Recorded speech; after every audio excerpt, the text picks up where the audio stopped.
You know, when you see an awesome movie or TV show or even documentary, and you have that special someone that you just want to share it with, well, today you all are my special someone that I'm going to share that with.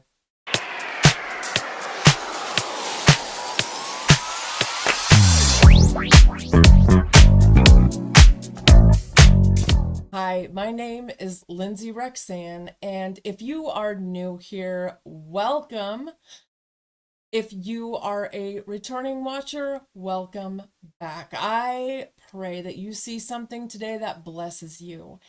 Without any further ado, I am going to pray and then I'm going to give you a brief introduction and then we're just going to get into this. I am going to be doing a reaction video today. I haven't done one of those in a very long time. I have been needing to do a reaction video, and this is definitely worth a react. So, Father, in the mighty name of Jesus, I praise you and thank you for this day. I thank you, God, for each and every person that you bring to my channel.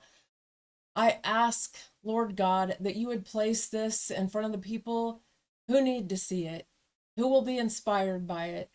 And I thank you for everything that you're doing in the earth right now.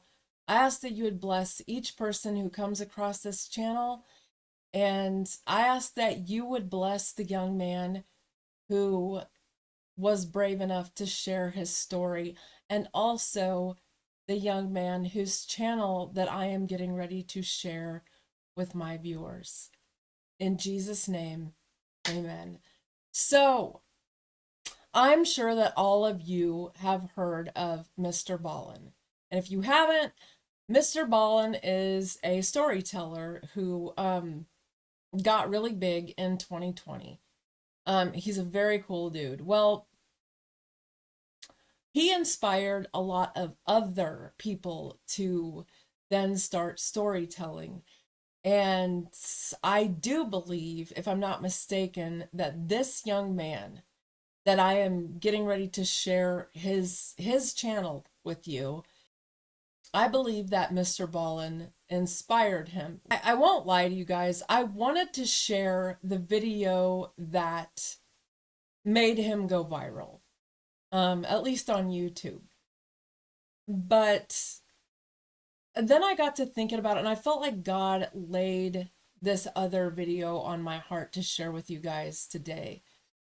And this other video is done by his friend named Sam. His name, storyteller, is Dougie Corrado. And if you are not following him, I highly recommend that you do.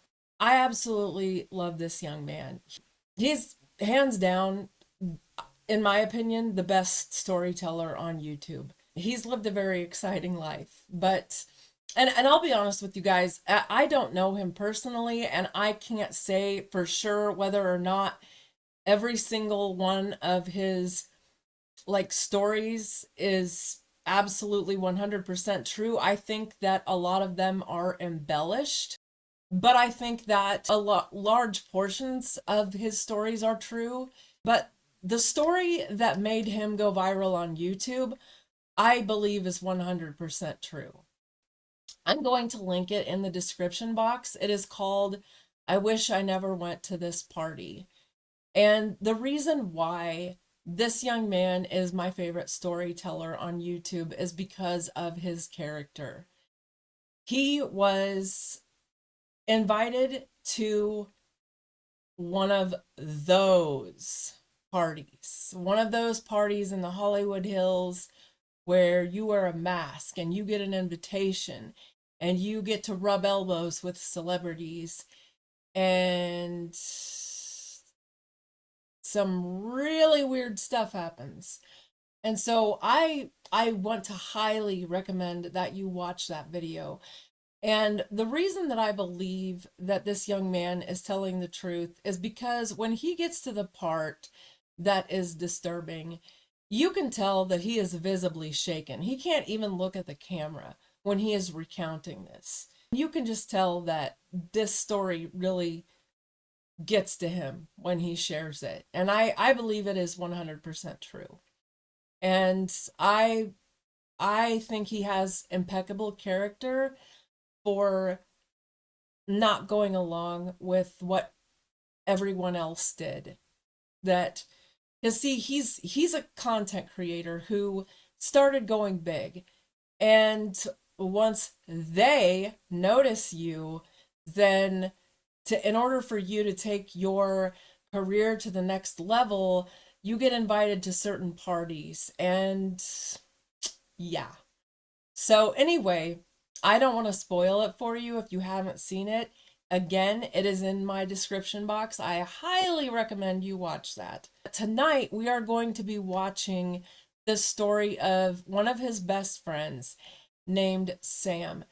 And so, without any further ado, we're going to get into this. And I'm just going to be like making myself small and putting myself in the corner.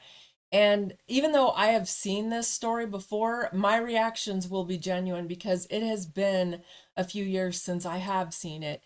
And so, yeah, without any further ado, here we go, guys. Okay, guys, we have a special one for you today. Unfortunately, I'm not going to be telling you a story today, but somebody is. If you guys have watched a bunch of my stories, you know that a reoccurring character and friend and companion in all of these stories is my friend named Sam. And I thought it would be really cool to put a face to the name and have Sam tell one of his stories. I think you guys are going to love it. I want you to give it a chance. I think you're going to love them.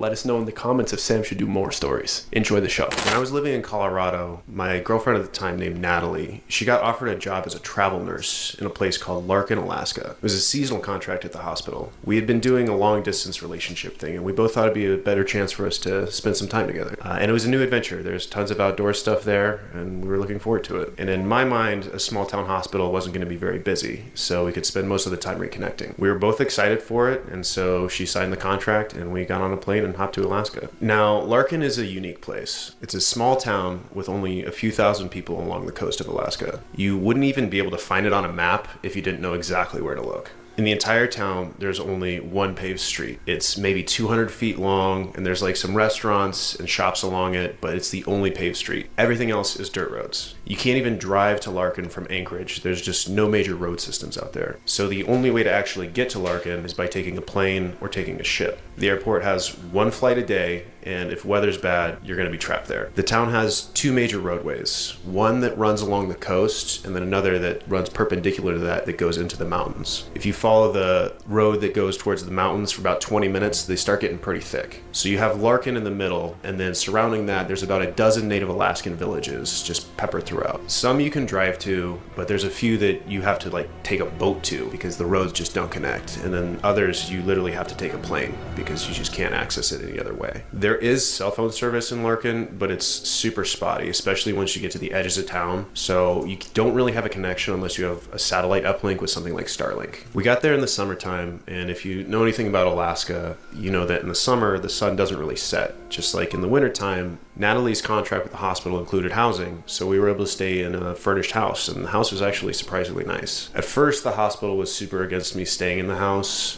because it's employee housing, but Natalie convinced them to let me stay pretty easily. Apparently, they were so short-staffed that you just had to push a little bit, and they were willing to accept. The house was a duplex, and it was less than 5 minutes from the hospital, so Natalie could just literally walk out the door and be at work. There was TV, couch, washer, dryer, everything you really needed. When we got there, we met our neighbor who lived in the unit attached to ours, and she was also a nurse. Her name was Janet, and she had been with the hospital for a couple of years, and her and Natalie, they got along really quick. They became fast friends. So we got settled, and then almost right away, Natalie was so busy with work that I hardly saw her at all, which was tough on us because, as I said, we were planning on spending a lot of time together, but she was working 12, 14-hour shifts and hardly getting any days off, so that didn't really leave a lot of space for our relationship. But some nights we would do dinner with Janet, and Janet invited her boyfriend Michael, and so I was able to meet him. Michael was a young, athletic guy who's a native Alaskan. He'd spent his entire life in Larkin. And then just for the record, I'm going to refer to Native Alaskans as natives from here on out. At first, talking to Michael, he was pretty distant, but the more we got to know each other, he opened up and we became friends. I found out he actually had a bit of clout in town and he was considered one of the tribal leaders. He was known for going on crazy one-man backpacks and maintaining tribal traditions. I told him I hadn't been out much and I really was looking forward to exploring. That's when I found out that you really need a vehicle in Larkin. Everything is just too far. You can't really walk to do stuff. You need a vehicle. Michael helped me find this old stick shift Jeep Wrangler, and that was a huge find because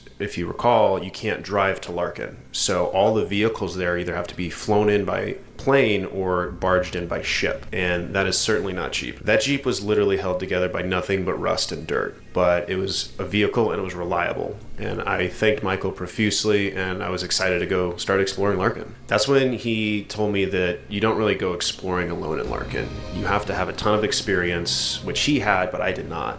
And if you don't have that experience, you can go out there and people die in those mountains. It's pretty dangerous. So being polite, I asked him, what is the danger there? And he said, primarily it's bears and muskox. And I've heard horror stories about grizzly bears and polar bears before, but I'd never heard about muskox. So he told me that muskox, they're similar to buffalo.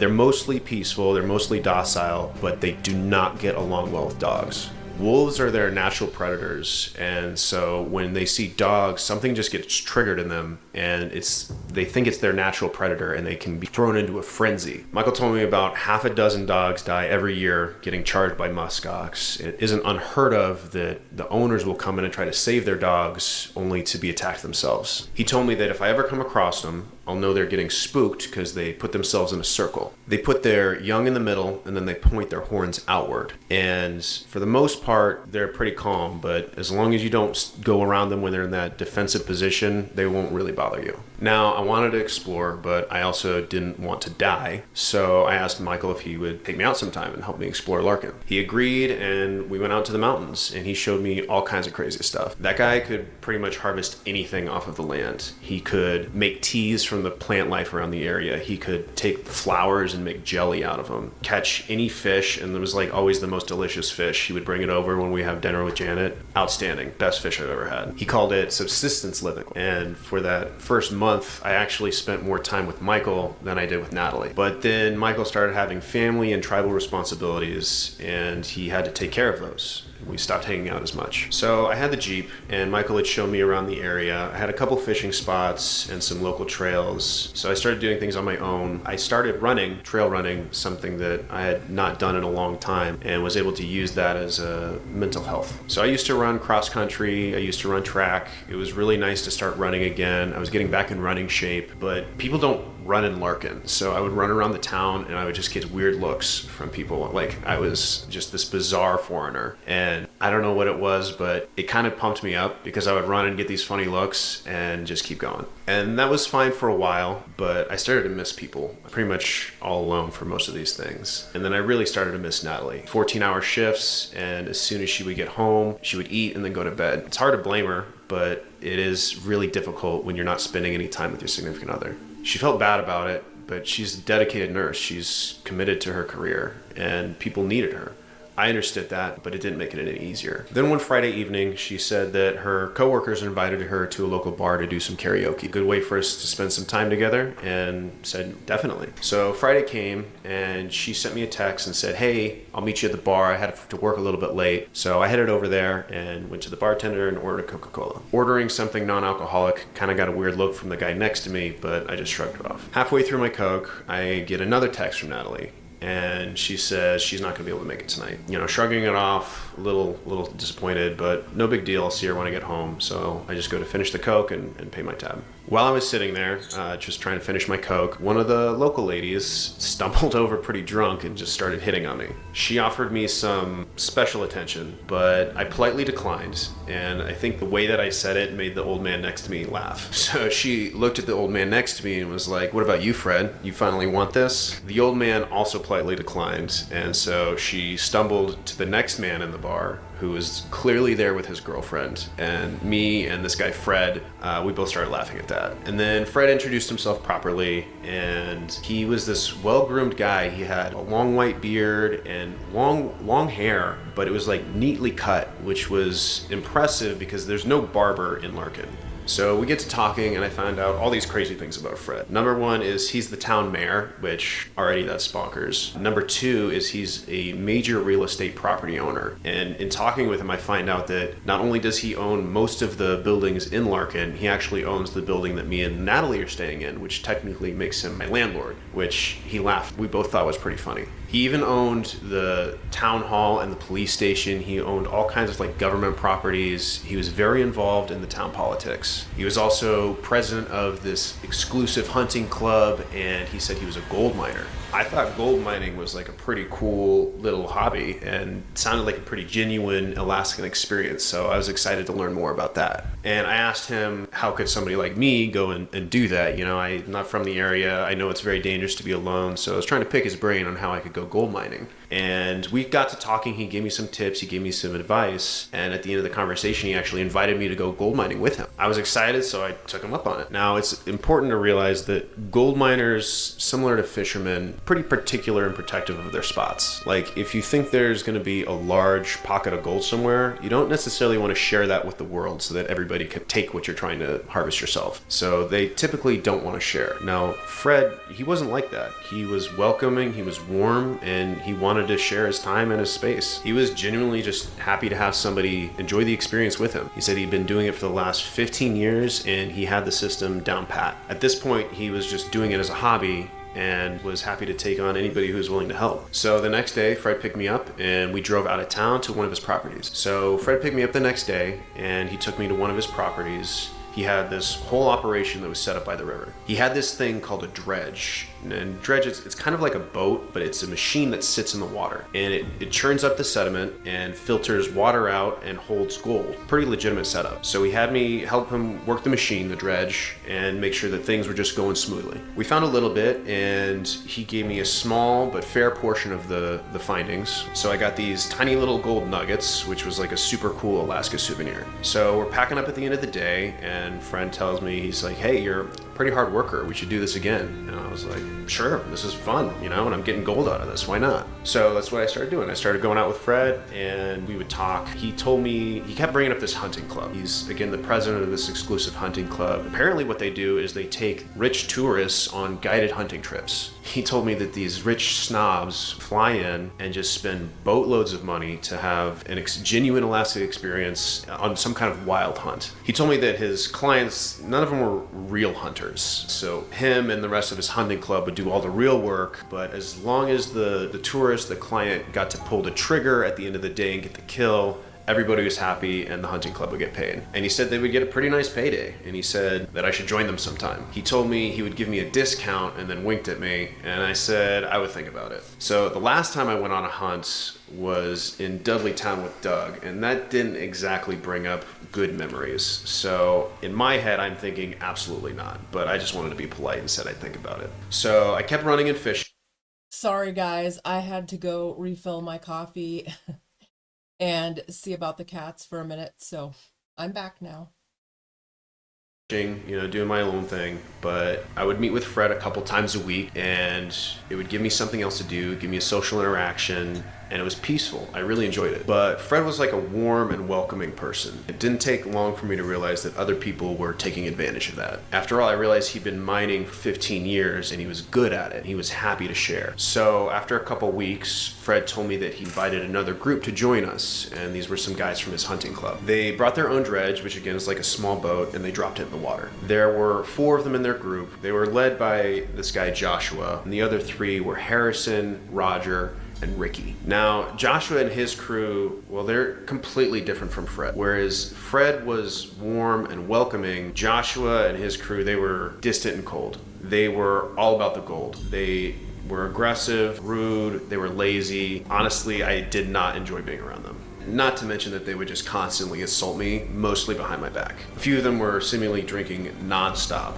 and they wanted the gold, but none of them wanted to work for it. They just rubbed me the wrong way. But for the most part, they would stay on their dredge, and me and Fred would stay on Fred's dredge. And they really didn't like me being there at first. They thought I was encroaching on their territory, maybe taking some of the gold. But Fred talked to him, and after he had a conversation with them, they seemed to lighten up and back off. So I did this for a few days, and then finally Natalie got a day off after working a few weeks straight. She was getting burnt out. So we got some lunch in town, and we had a conversation about the daylight. Constant sun was starting to mess with her. She would leave early in the morning, and the sun would be up, this super long shift, and walk out of the hospital, and the sun would be in the same exact place. And honestly, the sun was starting to mess with me too. I would work a super long day with Fred and come home, and it would feel like 2 p.m. The sun would look like early afternoon.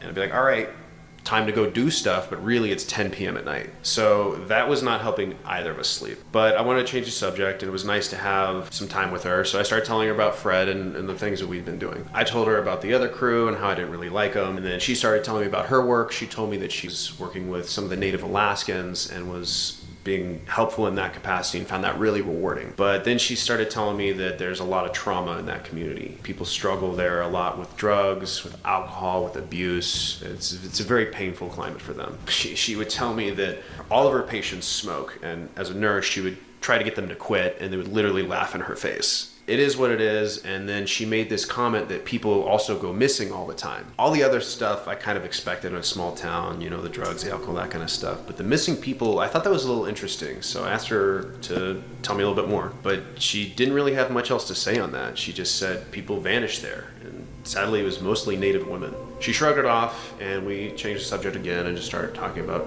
nicer, happier things. And that was the last time I saw her for a while. She went back to work, and it picked up, and she was just busy, which was so tough because I miss seeing her. Anyways, later that week, Michael hit me up, and Michael was Janet's boyfriend, the Native Alaskan, the tribal leader, and he asked me if I wanted to go fishing. And I couldn't take another backhanded comment from Joshua. Michael's offer couldn't have come at a better time. Now, Michael, he had just like the craziest fishing spots. We would go to he would take me to the river, and he had this little kayak boat with like a motor on it, and we would go upstream. So we would go to these places, these gorgeous places that you can't access unless you take literally a boat upriver. We would catch these massive salmon, and again, it's the best fish I've ever had. I'm forever ruined for eating fish. So we were fishing, and you know, I was creating small talk. I asked him how his family was doing, and he brought his sister up. He said that they were fighting again, and she wasn't really talking to him.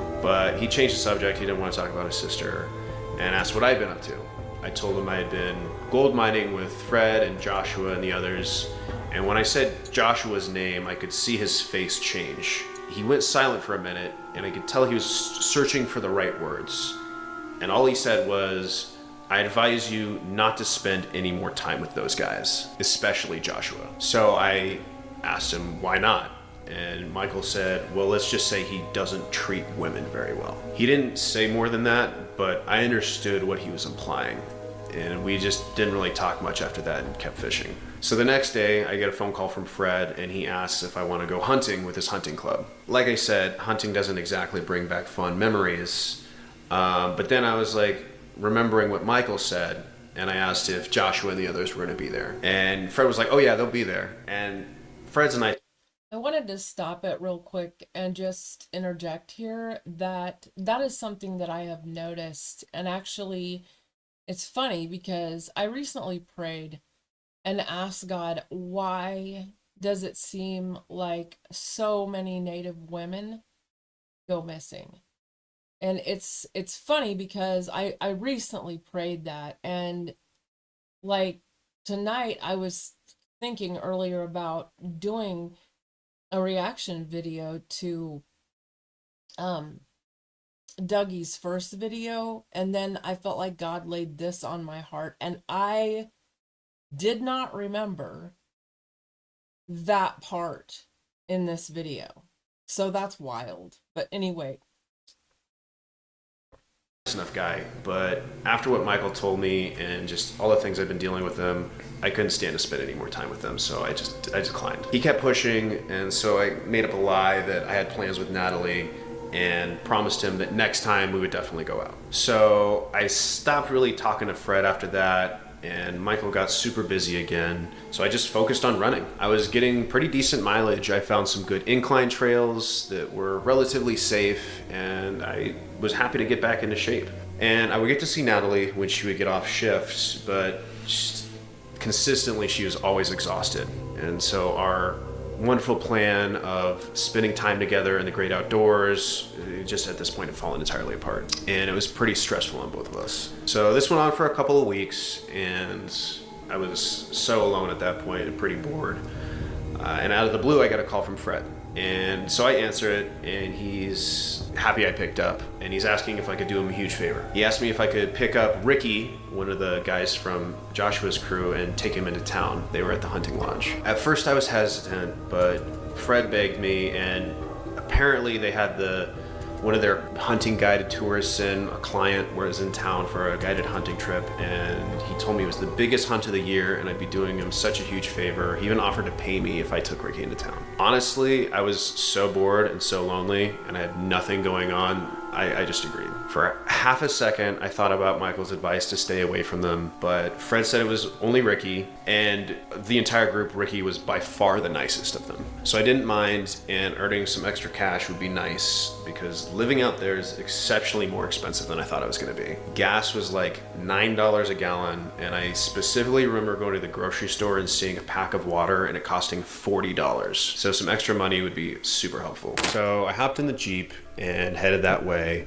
I lost cell phone service before I even left Larkin, so I had to use the map and the directions Fred gave me. The drive was incredible. It was a sunny day and the mountains were there, and the mist was rolling down the mountains and the sun would reflect off the mist, and it was just a stunning view. I followed this long dirt road and it ended at this big wooden lodge. The lodge was beautiful. It looked like something out of a postcard. Pulled up and parked and looked out the window, and I saw Fred and a few others on the lodge's porch, and they all had their hunting gear on. It was good gear, but you could tell that it was worn and well used. That was all except for one person. This guy, he had brand new gear on, probably still had some of the tags on it. And in one hand he had a cigar, and the other hand he had a glass of whiskey. And right away I realized that had to be Fred's client. And then I looked at the rest of the group. I recognized Joshua, and then there was two others that I didn't know, but I didn't see Ricky or Harrison or Roger. Fred hollered over and brought me in, and then he introduced me to the rest of the group. First guy he introduced me to, his name was Tom, and Tom is a local deputy. He's this well-built guy, close shave, fine cut hair, and tan skin. The other guy was Max. He was this big burly guy. He had a full beard and this shiny red nose. They seemed nice enough. I shook their hands, but Tom, he did squeeze my hand a little bit harder than what I would have called polite. And then Fred introduced me to the client, and the client made a comment that I really needed to invest in a better vehicle, that he himself wouldn't have dared drive something that was so degraded. He referred to himself as the captain of the ship and then started swaying. And immediately I realized that this man is much too drunk to be handling weapons, but this is Fred's deal. It's none of my business, so I just keep my mouth shut. So I cringed through the handshake with the guy and asked where Ricky is. Fred tells Joshua, hey, go get Ricky. So Joshua headed around the back, and we're sitting there, and I'm looking around, I'm thinking, this is kind of a small hunting group. So I say, hey, Fred, this is kind of a small crew. Is this the whole club? And he says, yep. And so in my head, I'm thinking, okay, there's Fred, there's now Tom and Max, and then Joshua, Ricky, Harrison, and Roger, who I know. So that's 7, and then 8 if you count the client. So I ask him, is that enough? And Fred mentions, he's like, well, we're pretty exclusive. And he makes the comment that they can actually do quite a bit with 8. And then he told me that it used to be that he would do this alone, and 7 members is actually the most that the club has ever had. And just when he said that, I hear a dog bark coming from behind me, and I look in one of the pickup trucks, there's this kennel with 3 hounds in it. And I look back and I say, hey, nice dogs. And Max speaks up and he thanks me. And then Fred tells me that Max is their dog master. So Max grabs me by the shoulder and he pulls me down to the truck. And he's so proud to show me his 3 very beautiful hunting hounds, and they've got like these hunting collars around their necks, like GPS stuff. Now there's two types of hunting hounds. There's sprinting hounds and then there's endurance hounds. So the first type, the sprinting hounds, they have sharp eyesight. They're really fast. They like sprint. If you want to run something down in quick bursts, those are the types of dogs you use. Now, the other kind of dog is, some people refer to them as slow dogs, and that's not really fair to say because they're endurance dogs. They're kind of like marathon runners. And they're really scent driven, so they can pick up scents on trails and nothing will stop these things. They can go incredibly long distances. They have huge gas tanks and they will always find what they're tracking. And I can tell by looking at them that Max had the endurance type, the scent driven type of dogs. And it was widely apparent that he had put a ton of time training them, and they seemed super excited for the hunt. They were literally shaking with excitement for the hunt. And Max smiled at them and gave them some treats. So while Max is dealing with his dogs, I look down on the tailgate and there's this map. And I'm assuming it's their hunting layout. And I look at the map and it's in this horseshoe mountain range. So you can tell by the topographical layout of the map that there's this horseshoe set of mountains. And then there's red X's kind of set along in a U at the base of the mountains with an arrow pointing at the base. And just based on my experience, what I could see was they were setting up what's called a kill box. And I could tell what their plan was to flush the prey using the mountains as a backstop into the mountains and then complete the hunt. And of course, this meant allowing the client to take the shot. That is, if he doesn't shoot himself in the foot before he gets to the prey to begin with, because he's already pretty drunk. I keep looking at the map and I realize that each X has a name next to it. And it's the names of each of the hunting club members. And Ricky's name is scratched out. And the way that it was laid out, it looked like Ricky and Joshua were responsible for covering the backside so that if anything got smart and tried to button hook around and go the other direction, they would be able to catch it. So I keep looking at the map and I'm trying to see exactly where this mountain range is. And Max notices that I'm looking at this map and he just flips it over. And he puts it down. And then he winks at me and tells me trade secrets, like he doesn't want me to know what's going on. I play dumb. I'm like, I wouldn't even know where to begin looking at a map. So then I look around and I notice that the client is on the porch and he's on his cell phone. And he's talking about how today is a practice run with an elk and later they'll be doing the real thing. So I'm eavesdropping and I tell Max, I'm like, hey, so, he's saying the real thing. I'm already thinking elk is pretty big. The real thing is coming up. What's the real hunt? Max clears his throat and then hesitantly tells me that they're hunting bear. And I'm like, bear is a pretty dangerous game, especially for Captain up there. And Max kind of chuckles and then he looks me in the eyes and he says, it's the most dangerous game. And he said this with kind of like a shine in his eyes. And I felt like there was a joke that I was missing. The way he looked at me just made me uncomfortable. So instinctively, I just pulled out my phone and I look at it and I realize I've got no signal. So then I look back at the client and he's having a full-on conversation. So I'm like, how do you guys have cell phone service out here? I've got nothing. So Max tells me that they have this satellite provider that gives them Wi-Fi and GPS. And he shows me this pretty impressive setup. And then he says, if all else fails, we have the radios. And then he points to his truck. And so he's got this radio setup also in his truck with this giant antenna on top of the vehicle. And he said if that didn't work, then he always had the dogs. And he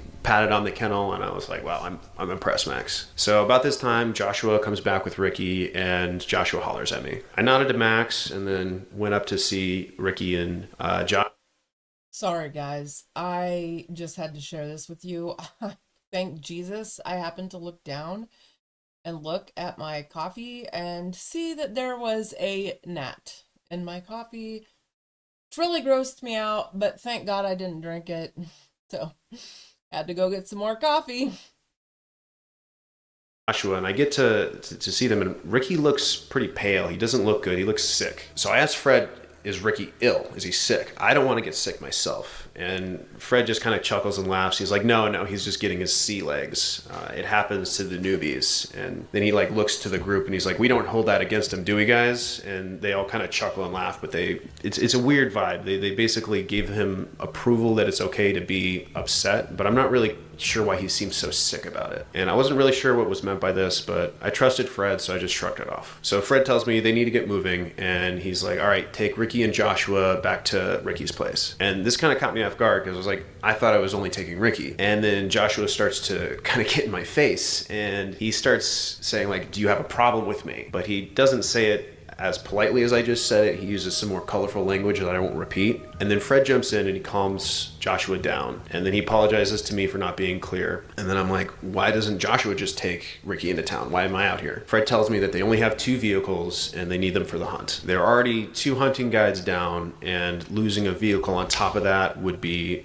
too much, especially since they're already behind schedule. And then I asked about Harrison and Roger because, you know, they're part of the hunting club, and he's like, oh, well, they're tied up at the moment. I was already out there. I had to get back into town anyways, so I just agreed, and Fred thanked me, and he said he would pay me later in that week, and then we could get together and have some fun. So the hunting club, they get in their vehicles, and they drive their trucks deeper into the mountains. And then me, Ricky, and Joshua get into my Wrangler, and we head back to town. And of course, Joshua makes Ricky sit in the back, and claims the shotgun seat for himself. And we drove back pretty much the entire time in silence, which felt like forever, especially because the Jeep didn't have a working radio. Not that it would have made a difference because there's just no radio signals that far out. And as we were driving, Ricky, a couple of times he would go to like say something, and Josh would look back and silence him with just that look, like he was trying to keep him shut up. Honestly, I was kind of happy with the silence because it had been the longest I had been around Joshua without hearing him insult me. And so I'm keeping my eyes on Ricky in the rear view, and as we get closer to Larkin, I see him just get more green in the face. It looks like he's getting car sick, and so it looks like he's about to puke. I'm like, okay, let's pull over. And Joshua wasn't going to let Ricky out. And I was like, all right, Joshua, if you don't let him out, you're cleaning whatever he does in the vehicle up. Finally, Joshua let him out after this big ordeal. And Ricky just goes to the side of the road and starts puking his guts out. And so he's puking, and I'm starting to feel bad for the guy. There's clearly something going on, and I wouldn't feel comfortable with Joshua around either, but he doesn't feel comfortable talking about whatever's going on around Joshua. So Joshua is hovering over Ricky as he pukes, and they're both out of the car. I look back in the back seat and I notice that Ricky's jacket is in the back seat. So I look around and I find a receipt and a pen, and I just write a quick note to Ricky, and I just say, if you need to talk to somebody, here's my name, here's my number. And then I tuck the note in his pocket before either of them really see me doing so. And neither of them noticed, and just I know that being around Joshua that long wouldn't be healthy for any human at all. Ricky finishes puking. We get him cleaned up. We get him back in the car, and we make the rest of the trip, for the most part, in silence, with just a few insults from Joshua, which is less than what normally comes. So I take it as a win. So we make it to their cabin, and it's not far outside of town.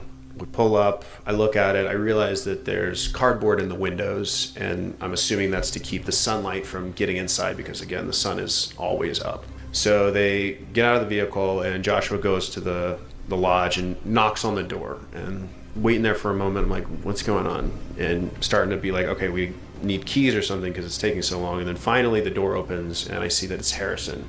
And I'm realizing, okay, Roger and Harrison are in the cabin, and their band of 4 is now complete. So I wave at Harrison and, wave at Joshua and them, and of course they don't wave back. So I'm like, whatever. Maybe Ricky will find the note and he'll call me back. If not, I've done my due diligence. But it did feel wrong just not to at least try to help the poor guy. And I headed back to Larkin. At the same time, the hospital had actually switched Natalie to a night shift. So even though there's technically only 4 hours of night, they still flipped her schedule, so she would be working instead of 7 a.m. to 7 p.m. She's now working the 7 p.m. to 7 a.m. shift. So I decided around this time that I'm also going to switch my schedule so that I could be awake and asleep at the same time she's awake and asleep. So I'd already made the plan to kind of stay up all night to switch my schedule with her. So 7 p.m. comes around, and Natalie heads off to work, and I decide I'm going to go for a run, so I start getting ready.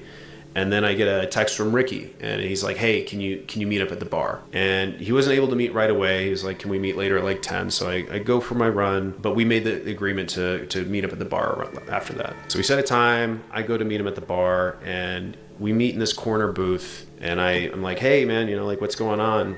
Do you want to talk about anything? And he just ignores that, and he's like, hey, thanks for coming in, and has me sit down. So at first he's just super tense, and I suggest that we play around a pool, just kind of loosen him up. And I can tell there's something on his mind. It's something that he wants to get off his chest. So time goes on, and he starts to open up to me, feel more comfortable.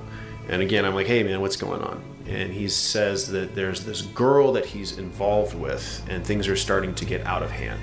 I asked what he meant, and then he just walls off again, and he won't talk to me. So I just stayed patient with him. I kept, trying to make it a safe space. Eventually he started opening up again, and he said that he just needs to get away. And so I'm trying to put together the story, and I make an assumption. I'm like, okay, he's involved with this girl. He wants to break up with her, and he's just not sure how to do it. He looked like he was about to correct me and say something, but then he just says, sure. Breaking up is a great way to put it. And then he just kept talking about how he can't do it. So I asked what the girl's name is, and he like starts to tear up when I ask him this question. At first, he doesn't even want to tell me her name, but eventually he says her name is Melody. And there's obviously more to the story. He's overwhelmed. I think he's going to tell me more about what's going on, but then he just walls off again, and he just stops talking. So we keep hanging out, and as time goes on, he won't shut up about trying to get the flight out tomorrow. Again, there's only one flight out of the town, and he's like, I need to get on the next flight. So I'm like, that seems like a little hasty. Like, let's take a moment here. But he was fixated on it. He's like, tomorrow I'm going. Like, I'm leaving on the next flight out. And then he pays his bill and he leaves, like, in a rush. And I'm like, okay, well, that was very sudden and that was kind of weird.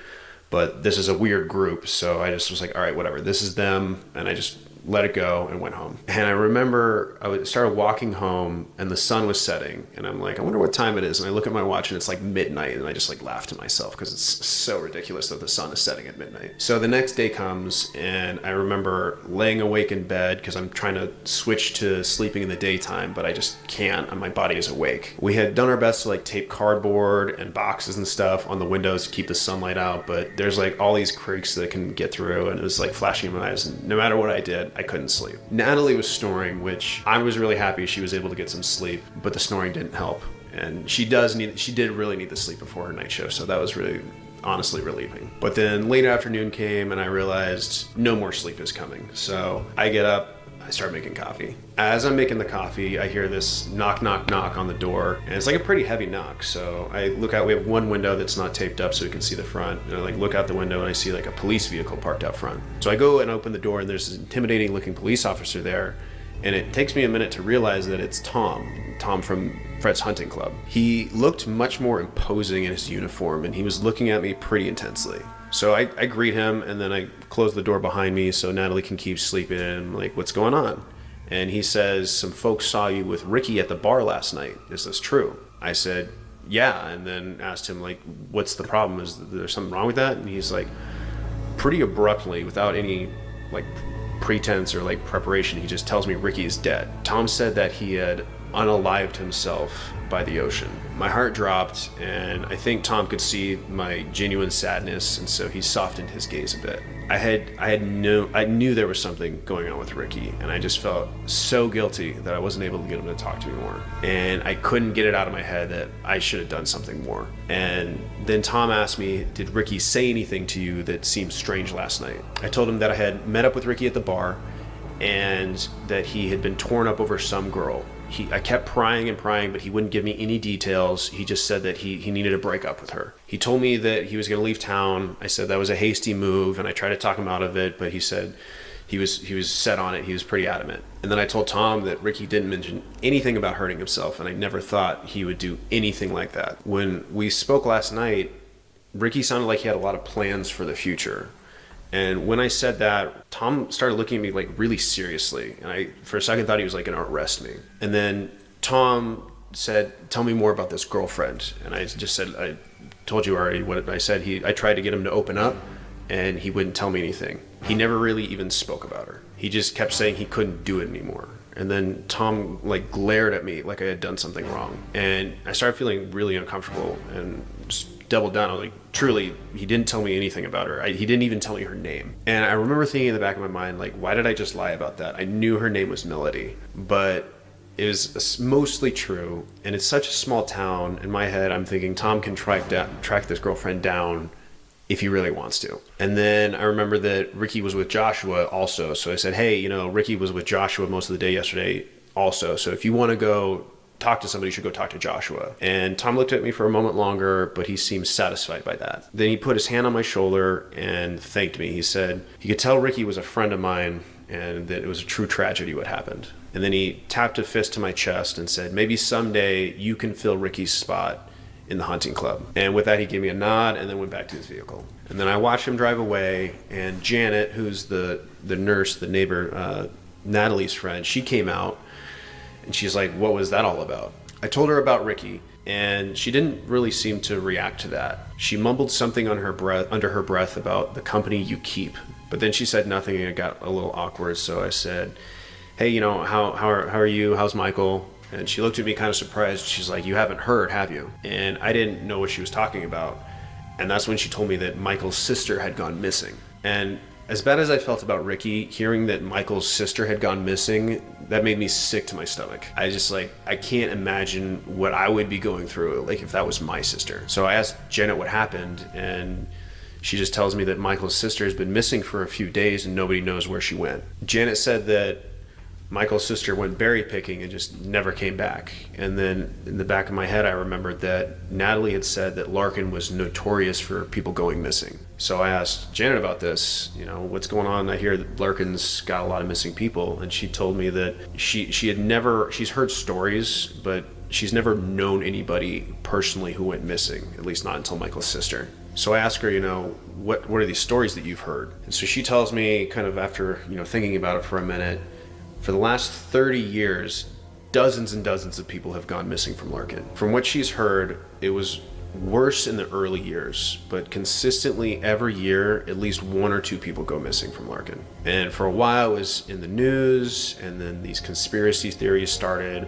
People were talking about UFO abductions, and then other people were saying that it was a serial killer. And then eventually the police and the FBI got involved, and they did a formal investigation, but they never found anything. And as time went on, it just kind of fell out of the headlines, and the locals just started accepting that people go missing here. And that's when I remember something Natalie said, and I asked Janet about it. I was like, I heard that most of the people that go missing are natives. And Janet said that there was more attention when white folks would go missing, but if natives went missing, nobody really seemed to care. And what was worse is that most of the time they're native women. And so I keep asking Janet questions, and she says most of the time when people go missing, nobody sees anything, but sometimes people do. And there's this deep distrust amongst the natives regarding the police. And I asked why was that? And she told me that there's this long-standing rumor of people getting picked up by a police vehicle. They would get into the vehicle, and that would be the last time that they were ever seen. And usually this is people who were either drunk or vulnerable. Michael had told her that the FBI had looked into it when they were here, but after the investigation, the official report was that people were just getting drunk and wandering into the woods and were dying from exposure. Michael had told her that the FBI had done a formal investigation, but at the end, they said that there was nothing really to follow up. The official report said that people were wandering into the woods and dying from exposure. And the reports would keep coming in, but nobody would take them seriously. They would just get washed away every year, which is why Janet was so worried about Michael's sister, because she herself was a native woman and had just gone missing. And then I heard Natalie stumbling around inside and realized we must have woken her up. I told Janet I would check on Michael as soon as I could, and then I said goodbye and opened the door. She stopped me and said that Michael was actually coming over later that night. It would be late, but I could come over if I wanted to. I told her that I was flipping my schedule anyways, and I would be up with Natalie, at least until she went to work, and then I could come over whenever. And then I went inside. So I walked back inside, and I see Natalie, and she looks burnt out. Work has been exceptionally hard on her. She asked what was going on, and I told her, I was just catching up with Janet. I didn't want to tell her what was really going on. I didn't want to pile more stress onto what was already going on with her. I plan on telling her about what happened with Ricky and Michael's sister later, instead of it being the first thing that she hears when she wakes up. So I just do my best to get her back to bed. So Natalie left for the hospital that evening, and I'm waiting around, and Michael doesn't make it to Janet's until around midnight. The sun was setting, and when I went over to see Michael, he was clearly upset. He was a mess. It looked like he hadn't slept in days. I hadn't seen him in a while, and I could tell he was glad to see me, to have some support, but it was clearly a very sensitive time for him. And he looked terrible. He thanked me for being there, and then he said he didn't know what he would do without Melody. And then when he said that, my brain short-circuited, because it was the first time he had said her name out loud. Before that, it was just Michael's sister, Melody. That was the same name that Ricky said. It's a unique name, and it's a pretty small town. I got this sick feeling in my stomach, immediately. Michael saw a shift in me, and he asked what was going on. And I didn't lie to him. I was like, hey man, I think I might have heard something about your sister, but I didn't realize it until you just said her name. So he demands that I tell him what happened, and rightfully so. And, you know, I tell him about picking Joshua and Ricky up from the hunting lodge and then meeting Ricky at the bar. I told him that Ricky had been acting weird, and I tell him exactly everything that he said about Melody. And then I told him how the deputy came by asking questions, and that I admitted to him that I lied about not knowing Melody's name at the time. So I apologized to Michael. I'm like, look, I'm sorry. I had no idea that this was even your sister. I didn't think that it could be, like, I definitely should have told the police, and I am so sorry that I didn't. So Michael stays silent for a while, and then he asked me, you know, where's this cabin? And he had me show him on his phone where the cabin was, like on the Google Maps. And Janet said, like, oh, hey, I recognize that place. I have a patient there who's wheelchair bound, and I would do house calls in that area. There's this cabin, and I didn't even think anybody lived there. She thought it was abandoned. So I'm like, should we call the police and like get some help?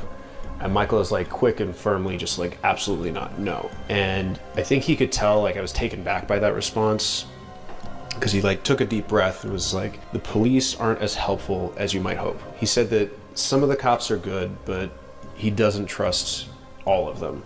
And it's best if he just takes care of this on his own. I thought that was like a terrible idea, and it's best to get help, and we should like call the police immediately. But then suddenly Michael stands up and he goes to leave, and me and Janet look at each other. We realize he's going to the cabin right now to go confront Joshua. So we try to stop him, but he's not listening to us. He walks out the door, he gets in his car, and then I'm watching him, and I can see him in the front seat of his car pull out a hunting rifle from the back of his seat and put it in the passenger side. And then he starts driving off. And Janet saw the hunting rifle too. And I look at her and I'm like, we need to call the police, like now. And so she looks at me and says, you know, I'll call the police, you go after him. So I go to leave, and I'm like, I stop, I'm like, are you sure you know where the cabin is? And she's like, I'm sure, like I know where that patient was, like I know this. So I was like, all right, cool.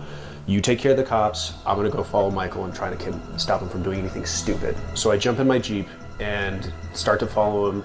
He had the lead on me, and he was driving pretty recklessly. I did my best I could to keep up with him without breaking any traffic laws, but unfortunately I had to do a little bit to keep up. And I'm driving with his stick shift and trying to call him, and it's not easy to do, but I'm trying to call him, and he's just not answering, and he's cruising out of town. I'm like, all right, like I gotta call the cops, like we gotta get some authorities involved here. So I go to call 911, and I hit call, and nothing. I'm completely out of service. The phone is worthless. I was out of service range. So the way I saw it is I had two choices. I could either A, turn back, get into service, and then call the police, or B, keep following him and try to stop him. So I decided that it was best to keep driving. I was just gonna have to trust Janet that she was gonna call the cops and catch up to Michael before he did anything stupid. So I kept driving. So by this time it was completely dark, and I had lost sight of him. So fortunately I remembered where the cabin was, and I just started heading that direction. As I got closer, Michael's car came into view, and I could tell that he had pulled to the side of the road and was out of the car walking towards the cabin. He had turned off the headlights, and he was walking towards the cabin, and he turned and saw me coming and started walking towards me. And so I pull over and I get out, and he starts yelling at me. He's like, turn off your headlights or they're gonna see us coming. And so I ignore him, and I'm like, bro, like, you're gonna get somebody killed, or you're gonna get thrown in jail. You have to calm down. But he was overwhelmed, and emotions were getting high, and he was starting to lose control. And he's getting in my face, and I'm thinking, okay, we're about to throw down. This is like the last thing that I want. And he's pointing his finger in my face, and just as I think he's about to hit me, we both just hear this blood-curdling scream in the distance. It scared the shit out of both of us. Michael looked at me with a very serious look and said, I'm going in. You can wait in the Jeep if you want, but I'm not gonna let my sister be alone in there. Both of us recognized that that was a woman's voice. So I kill my headlights and try to like close the door quietly. And when I turn back around, I see that Michael's got his hunting rifle. So we sneak up to the cabin, and as we get closer, I can hear the hum of a generator. And there's still those cardboard covers over the windows, and I can see tiny little beams of light coming out of the cracks where the cardboard doesn't completely cover the window. And Michael wanted to just charge in and kick the door down, but I was able to convince him to be cautious. So we creep up to the cabin and find some gaps in the cardboard by the windows where we can see inside. Now, you can see inside. The cardboard makes it hard to see in, but it also makes it hard to see out. So it gives us a little bit of protection as well. And I look back and I'm able to see, like, okay, they probably would have seen the headlights if this cardboard wasn't up, so that was a good thing. I take a look and peep through the cardboard, through the gap in the cardboard, and my heart just drops. There's this woman, and she's tied up on the chair, crying, and there's these three men laughing at her. And I look at Michael, and he confirms that that's Melody. One of them had been holding a steel rod. It was like a red hot steel rod, and I could see that the woman had these marks on her chest and on her arms, and they'd been burning her. And I recognized them immediately. The guy holding the steel rod was Joshua, and the other two were Harrison and Roger. And Michael says that he's going to shoot them from the window. And, you know, I said, hey, like, hold on. Look, there's hunting rifles on the table. And I agreed that we need to ambush them, but if he shoots through the cardboard, he can't see any, so he's only going to get like one shot off, and there's more of them than there are of us. And I didn't have a weapon, so we need to think of a plan. And Michael just takes this deep breath, and he's like, okay, I have an idea. So he tells me, sneak around and shut off the generator, and that he would take care of the rest. And before I could argue or ask him any more questions, he goes and hides around the corner. And I look back through the window, and they're getting ready to hurt her again. So what else could I do? I had to trust Michael. So I sneak over to the generator, and I can barely see Michael in the moonlight, but I can see him give me a signal that he's ready. And I'm fumbling around in the darkness, but I find the power switch to the generator, and I switch it off.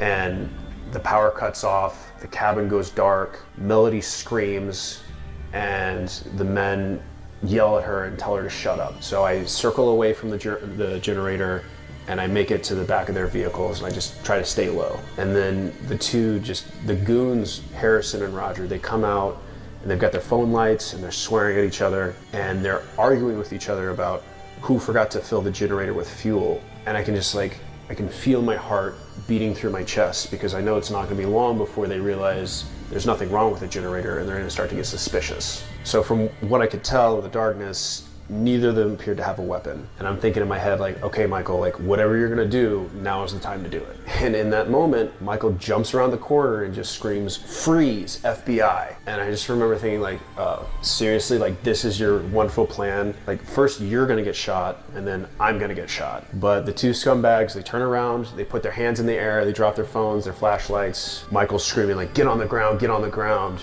And while he's doing that, I can see in the shadow of the doorway, I can see Joshua. And the moonlight was just enough that I could see that he had a hunting rifle in his hand, and he was about to turn the corner and start shooting at Michael. So I just did the first thing that my idiot brain thought of, and I charged straight at him. I was less than 10 feet away, but it felt like a mile. As an afterthought, as I'm charging towards Joshua, I think, like, oh, Michael's gonna get spooked and shoot me by accident. Michael was just as surprised as Joshua, and Joshua sees me out of the corner of his eye, and he turns the rifle towards me, and I make contact, and the rifle goes off. I don't know if you've ever had a gun go off next to your head without any hearing protection on, but I couldn't hear anything except this painful ring. I made contact with Joshua, and when I hit him, I hit him hard. But looking back, I was so lucky I didn't get shot. The adrenaline got the better of me, and we smashed into the table. We make an impact with the floor, and the gun goes sliding across the ground. So I scramble to his back. I get back control. You know, I take my grip, and I get a choke on him, and I cinch it in tight. And between the ringing that's going on my ears, the adrenaline, everything that's going on, all I'm focused on is like keeping back control and this choke. And the ringing, it just like slowly stops, and I start to come back to my senses, and I realize that Joshua is completely unconscious. I let him go, and he just like plops onto the floor. I was sure I killed him, but after a moment, he started gasping for air. I don't know if I was disappointed or excited, but he didn't die, so that was a good part. I picked up the rifle, and I, pointed at him, and I can hear Michael, hollering at the other two, like, stay the F on the ground. Joshua starts to come to. He's confused, but, he quickly figures out that there's somebody pointing a gun at his chest, and he doesn't resist. And I remember looking up, and I could see Melody in the moonlight, and she was just crying and still like tied up to this chair. So we have to secure the situation first. So we search the three of them and make sure they don't have any more weapons. And then we untie Melody, and she just like falls to the ground crying. Michael picks her up off the ground and holds her. And I mean, he's doing his best to keep his gun on the other two while I'm controlling Joshua, but like we need to secure these guys because there's three of them, there's two of us, and Melody, who's in no shape to fight. So we had to detain them. We used the ropes that they tied Melody up with, took each of them and put them facing a wall and had them get on their knees. So head to the wall, on your knees, rope with your hands tied behind your back. The rules were don't talk and stay facing the wall, and we would leave you alone. And there was a couple of moments that required a reminder of what those rules were, but they were fast learners. And we restarted the generator, we found a first aid kit, and did the best we could to clean up and bandage Melody. Michael and I, we'd make eye contact and kind of like, okay, what now? Like, if Janet didn't call the police, we're gonna have to figure out what to do next. But then I peep my head outside and I can see red and blue lights coming in the distance. And the police arrive and they almost shoot us in all the confusion because, we are guys with guns and nobody knows what's going on. But they let us explain, and it just becomes this really long night. An ambulance comes, takes Melody to the hospital. They put all of us in handcuffs so they can figure out what just happened and take us all to the police station. And so the rest of the night is just like these long questions with even longer answers and legal statements and logistics and all this red tape. And all this is happening in this really old police station. I mean, this thing was probably built in the 1950s. It smells like mildew and wet dog. It's just like old wood. And then eventually Deputy Tom comes in and he just starts like grilling me. He's like, why didn't you tell me more about what's going on? Why didn't you tell me what was happening with Ricky? Why didn't you tell me what was happening with Melody? Like, why didn't you tell me more? How did you even get in this situation? And I just did my best to be honest, and if that wasn't enough, there was only 2 jail cells in this tiny little police station, and we were right next to Joshua and the others, luckily separated, but like they said some stuff to us that I won't repeat. They would only shut up after the police intimidated them into silence. And eventually the police confirm our story. They talk to Melody, who, our stories check out together, and they release me and Michael, and I'm just like, at this point, I'm just exhausted. And, when this whole thing was going on, I had called Natalie from the police station. I went home and she was there. She sounded okay on the phone when I talked to her in the police station, but when I walked in the door, she just broke. She ended up being one of the nurses that treated Melody and heard the story, and she was just so, she was sick with worry. And she was so stressed out. The hospital ended up giving her the next day off just so she could get her mind right and we could spend some time together. So then the next morning, the town sheriff actually comes by himself, which was a polite gesture, and comes and he tells me, first of all, that Joshua, Harrison, and Roger, they're going to be escorted to Anchorage on a flight out with police officers, and that I could anticipate having to testify in court, just to not worry about that right in this moment. And then he took a deep breath and he actually thanked me for what me and Michael did by going out. He said if we weren't there, he's not sure what would have happened. And he said it was stupid, emphasized it was very stupid, but he did say that what we did probably saved Melody's life. And an investigation into other missing people would be reopened. And at this point, I'm exhausted. I was so tired that I couldn't even sleep. And I remember tossing and turning and hearing sirens, and just felt like I was back in the city. In my sleepy brain, I thought it was weird because it's a small town like Larkin, but maybe I was dreaming. And then Natalie gets a phone call, wakes both of us up, and she says that there was a fire. People were hurt and they need her to come into the hospital. So she scrambles to get ready and heads out the door. And so she goes and does that, and then comes back a few hours later, and I realize, she tells me that the fire wasn't just anywhere. The fire was at the police station. And she keeps talking, and she tells me that she's traumatized from having to treat one of her patients, one of the police officers. He had severe burns. smoke inhalation, and they ended up needing to fly him to a burn unit in Seattle. And she said, several other people were injured in the fire, mostly from things like smoke inhalation, but she was crying. She said that she was so thankful that they released me when they did, because Joshua and the two others, they died in the fire. Apparently the fire was most intense near the jail cells, and they just couldn't escape the flames. And to this day, I don't know how to feel about that. If you ask Michael, he says they got what they deserved. But shortly after that, Natalie falls asleep exhausted. My sleep schedule at that point was just so out of whack that I stayed awake. And, I look outside, the sun of course is up, and I decide I'm just gonna go for a run. So many things have happened in the last 24 hours, I just need to just get out on the road. So I grab what I always grab when I run. I grab my phone, my keys, my bear mace, and I barely make it halfway down the block, and then a vehicle pulls up next to me, and I look over and I realize it's Fred. And he greets me warmly, just like he always does, but he tells me he heard what happened. And in my head I'm thinking like, wow, small town gossip happens fast. Like, this literally happened in the last 24 hours. He knows everything. And he was really worried. He wanted to check on me.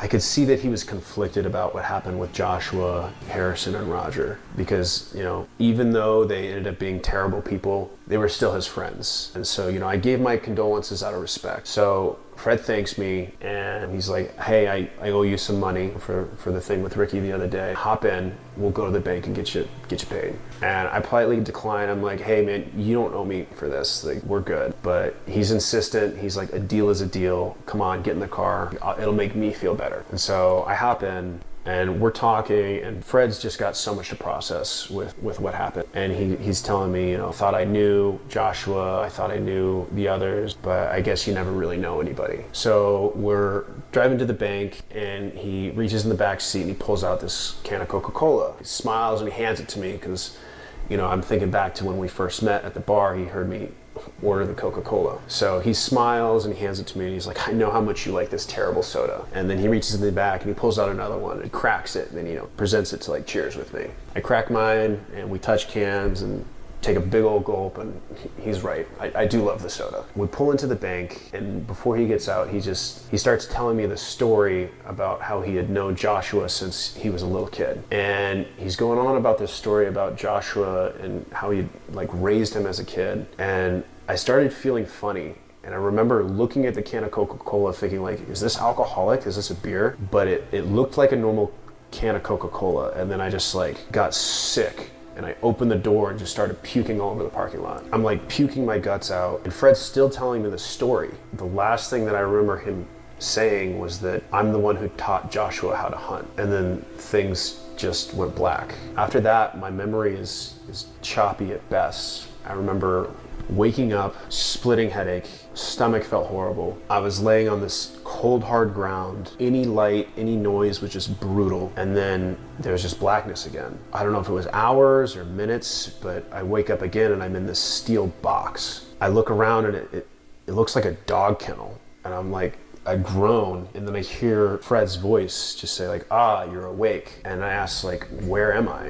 What's going on? And Fred says, don't worry about that. And then I hear the doors to the kennel open. Tom and Max pull me out of the kennel and throw me onto the ground. I don't even know where I am at this point. And then they beat the absolute dog shit out of me. Tom takes his rifle and uses the barrel to thump me in the face, and he hits me right in the mouth.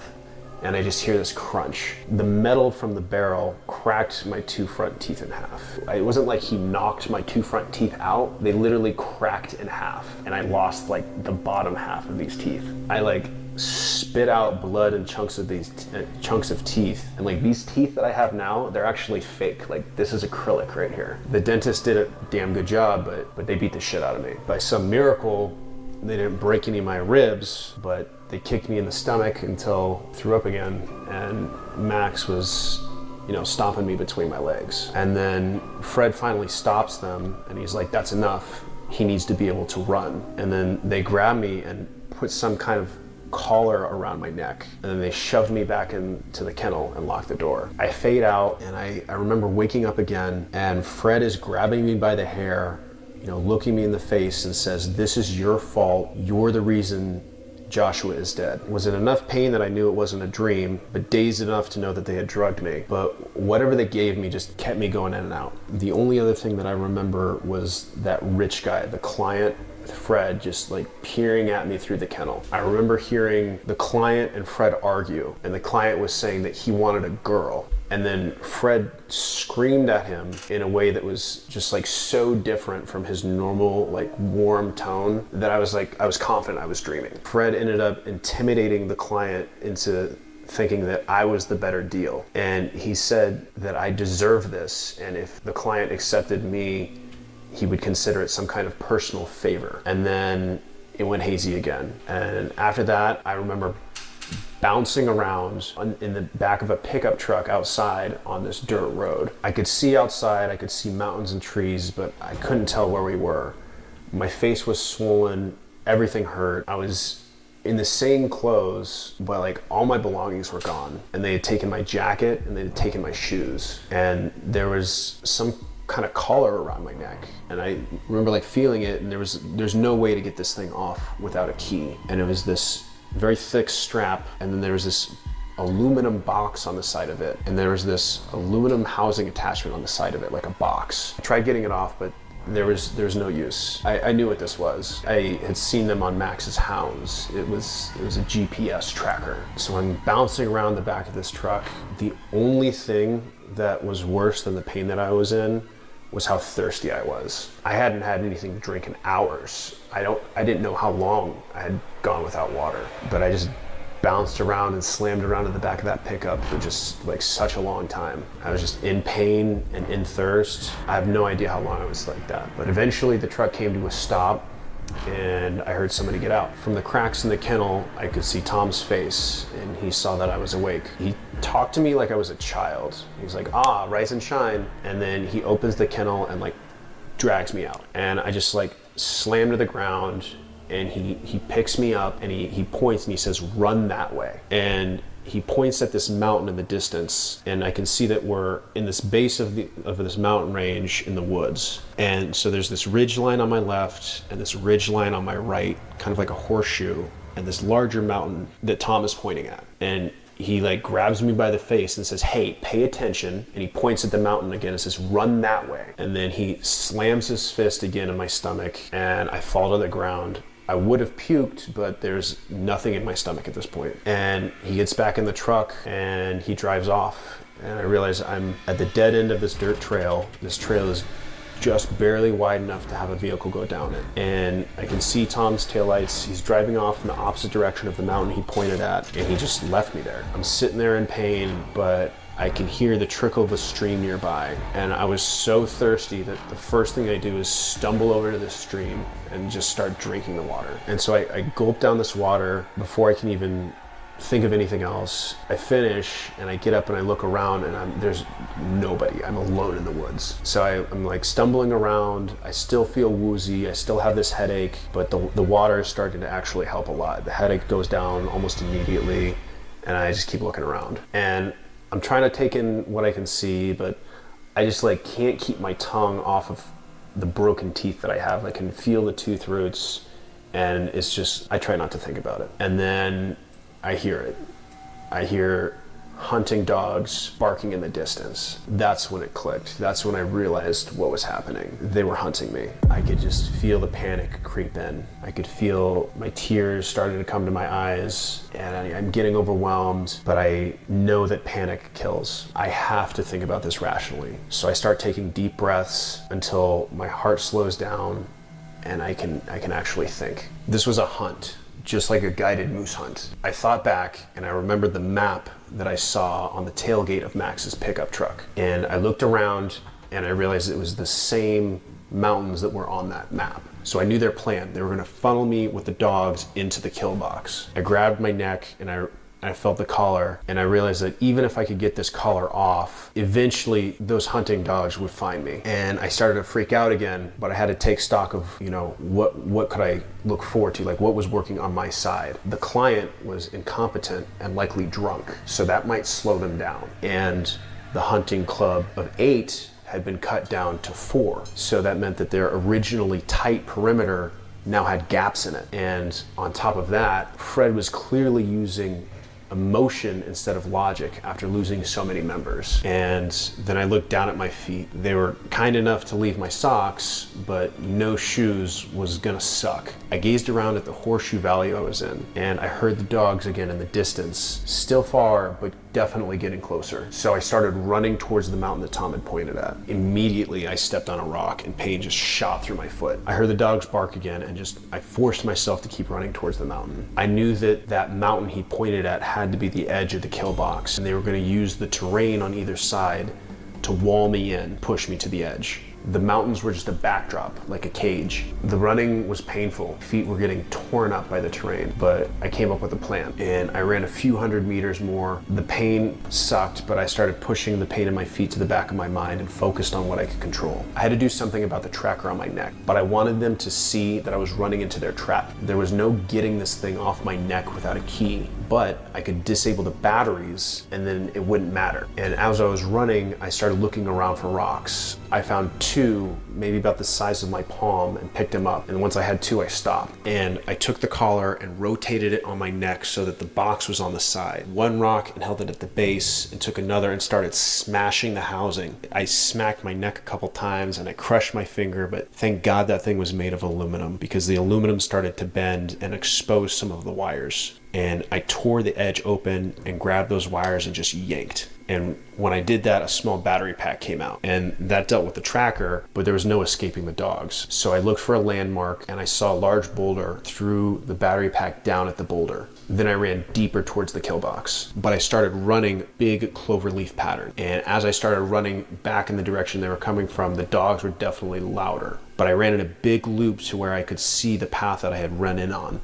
And I came back to where the big boulder was, and I crouched down. I waited, and then I saw 3 dogs come in to sniff the area, stopped around the battery. And then not long after that, to no surprise of mine, I saw Max, Fred, and the client all armed with hunting rifles. They were close enough that I could see them, far enough away that I couldn't hear what they were saying, so I just crouched as low as I could and stayed out of sight. I saw Fred pick up the battery pack, throw it to the ground, and he looked concerned and said something to Max. And I looked over, and the client was smiling and swaying. He was clearly drunk on whiskey and power, but he was out of shape and overweight. They would have to wait for him. That could work to my advantage. I had been running for weeks. I was banged up and barefoot, but I could run faster than them. And then Max mushed the dogs, and I knew it wouldn't be long before they looped back around on my trail and realized I went back the other way. I picked up a quick but steady pace back the way that I came, but that was the best that I could do. Running towards the mountain had been uphill, but then running away from it had been downhill. And so I was able to go downhill, and that helped me pick up the pace even more. Also, as painful as it had been to run barefoot, I figured out that if I ran on the balls of my feet rather than striking my heel first, it made running more manageable. And as I kept running, I started to see the dirt road again. And I knew that if I got on that dirt road, that would be death. They would definitely find me. But it was also the only way that I could find my way out of there. So I ran along the side of the road in the woods, not on it, but far enough that I could still see it. And I kept running until I came on this chain link fence that had razor wire over the top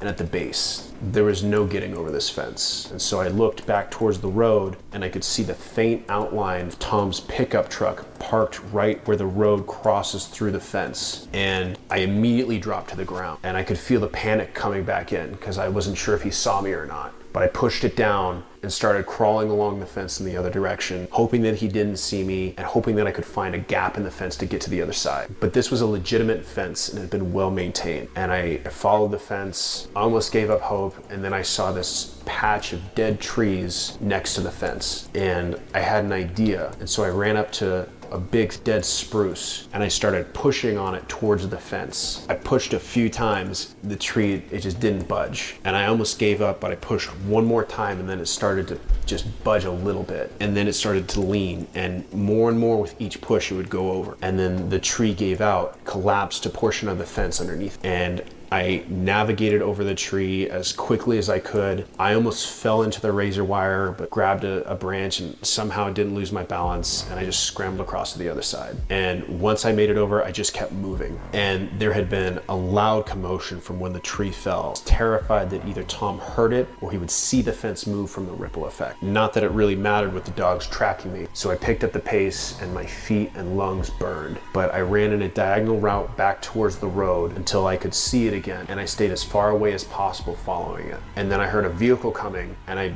dove to the ground and crawled behind a bush. I didn't dare look at the vehicle or the road. I just kept out of view. I heard a vehicle drive by, and when I was sure that it passed, I got back up and I kept running. Every few minutes or so, I would hear that vehicle come by again, and it would just come up and down the road. Every time that it did, I would just dive down, assure that it passed, and then I'd get back up and start running again. I never saw it, but I knew it was Tom's pickup, and he must have been getting flustered because each time it passed, it would go by a little bit faster, a little bit faster, a little bit faster. And I stayed in the tree line and I just followed the road out. I didn't know how long I had been running it, but I didn't hear the dogs anymore. And as I was running, I could see that there was another larger road that the road I was running alongside intersected with. And so I turned and handrailed the second larger road in the other direction, like to the right. And I tried to stay on the hillside away from the road, but the train was like angled down. And so as I was running, it was pulling me towards the road. So as I was running parallel to the road, the downhill kept dragging me closer and closer to the road, and I'd have to run back uphill, which kept slowing me down. But I just kept running, and then I came to a point where the tree line ended. After the tree line, there was a downhill that led to this open marsh, and there was a herd of muskox grazing in it, and they were just feeding right next to the riverbed. And then on the other side of the river, it went back uphill, and then the thick tree line picked up again. It was only a few hundred feet to the other side, but this was big open area, and I would have to cross right next to the road.